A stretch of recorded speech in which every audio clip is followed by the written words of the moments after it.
Shooting an evil spider train with a rocket launcher just wasn't cool enough, so I decided to add a cult that kidnaps people and feeds them to Charles. Until now, when you'd explore the open world map on your train and do missions, the only enemy hunting you was Charles. And in the last few devlogs, you guys have been suggesting that I add more enemies, so that is exactly what I did. And I knew that this would be a cool feature to add, and you guys are just gonna need to stick around to the end of the video to see how they turned out. First thing to do was make a new character in Fuse, get some animations for him from Mixamo, and then import him into Unreal. Dude looks like he's a cokehead from an 80s rock band. Look at this. Man looks like he's got unhealthy relationships with multiple women. As well as programming this new enemy, later on in this video I'm also going to make an entire mission that makes use of these guys, so stick around for that. Next thing I did was give him this sweet mask to hide his hideous face. And so with that, our fearsome cokehead is looking significantly more threatening. Also, just look at the size comparison between him and Charles. Like, I did not realize that Charles is so freaking big. Next, I added a simple patrolling system and tried to make it so that they could shoot at you, but instead they just started doing like friggin'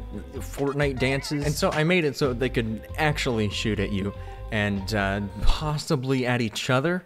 A little foreshadowing for later. And then I added a little bit of knockback as well, but just a little bit, because, you know, it'd be weird if they could just shoot you across the entire map. That wouldn't make any sense now, would it? After toning down the knockback and making it so they can see you, chase you, and shoot at you until you either die or hide somewhere, I started testing them out in, like, really large swarms. And this is where things started to get a lot more complicated. In my last video, when I programmed the AI for Charles, it was a lot easier in this way because there's only one AI. But when you have a bunch of the same kind of AI, they bump into each other, they overlap, they all go in this single file line, and it just looks really, really cheap. I ended up getting kind of stuck here, so I ended up taking a break from that, and while I was thinking of some strategies of how I could fix that problem, I started working on making it so that you could also attack them back. So the first step in making them capable of death is making a ragdoll. Playing around with these ragdolls and slapping these dead bodies around it's mildly entertaining, not gonna lie. One problem that I had with these ragdolls though is that they were like way too floppy and ragdollish, and at some points their hands would just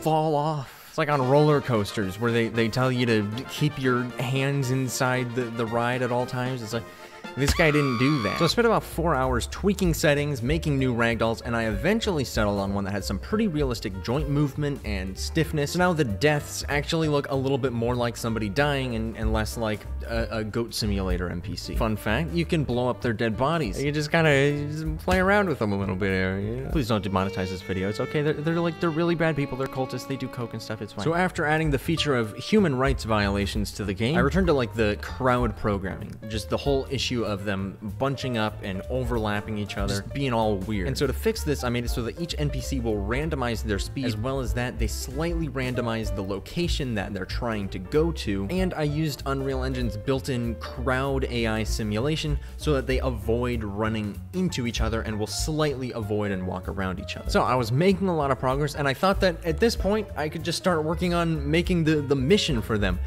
But then all of a sudden, they decided to start going all friendly fire and start shooting each other and killing each other. I didn't even know that they could do that. Like, the thing about AI is they do things that you didn't tell them to do. On top of that, some of them were convinced that they could fly. They just start leaping and jumping off each other's dead bodies. All these issues ended up being very confusing, and I spent hours trying to fix them, and I couldn't. So I moved on to a different thing and came back to those a little bit later. So I made a couple new masks and a bunch of different clothing texture variations so that, you know, they're not all the exact same person. So after some time away from that friendly fire bug, I came back to it with a fresh mindset and was able to fix it pretty easily by just adjusting some of the collision settings, and then it all worked pretty well. So with all of that squared away and the AI cultist basically complete, it was time to start working on this mission. So without spoiling the story or the lore of the game too much, I decided to make this mission take place in a super old abandoned mine. The cult has been protecting something inside the mine, and you get a key from an NPC that unlocks the mine. So your goal is to sneak into the mine, avoid the cultists,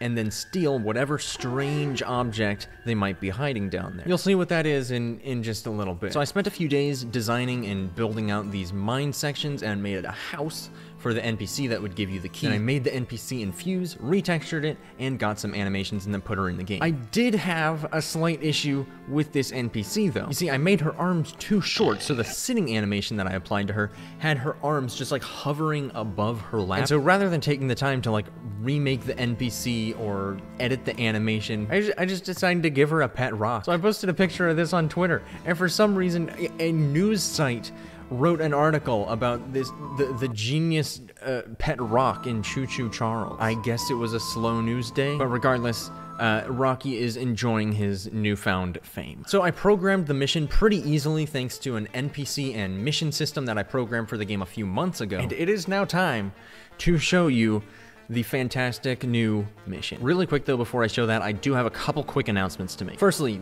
the game is not going to be releasing in Q1 of 2022. 3 months ago when I announced the game, I knew that it would be really ambitious to try to complete an open world game on my own in 6 months. But like I've said, I'm not going to release the game if it's not done and if it's not good. I think the game is about halfway done now, and it'll probably take an additional 2 to 3 months after the game is done to prepare for launch. So I think I can still release it this year, but I'm very hesitant to confirm anything. So I'm sorry it had to get delayed, but I would much rather do that than pull a Battlefield 2042 on you guys. But on a brighter side, I have another announcement, and that is that Choo Choo Charles broke our goal of hitting the top 50 most wishlisted games on Steam, and is currently number 46. So to celebrate, here are a bunch of Steam keys for the game. Whoever activates each code first will have the game automatically added to their Steam library, and although you won't be able to download it yet because it's not done, you will have it as soon as the game releases later on at some point. So if you haven't already, be sure to go to Steam and add Choo Choo Charles to your wishlist, because once we hit the top 35, I'm gonna give away some more keys. That's all for the announcements.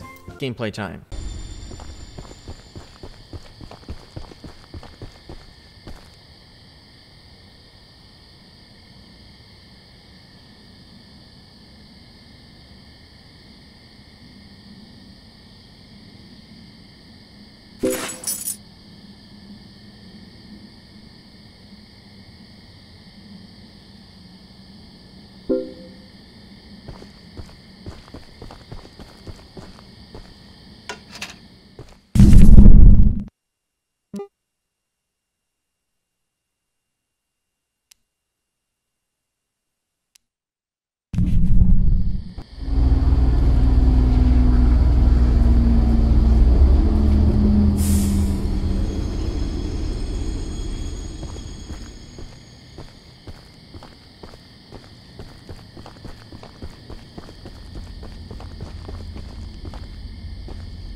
Be sure to wishlist Choo Choo Charles on Steam.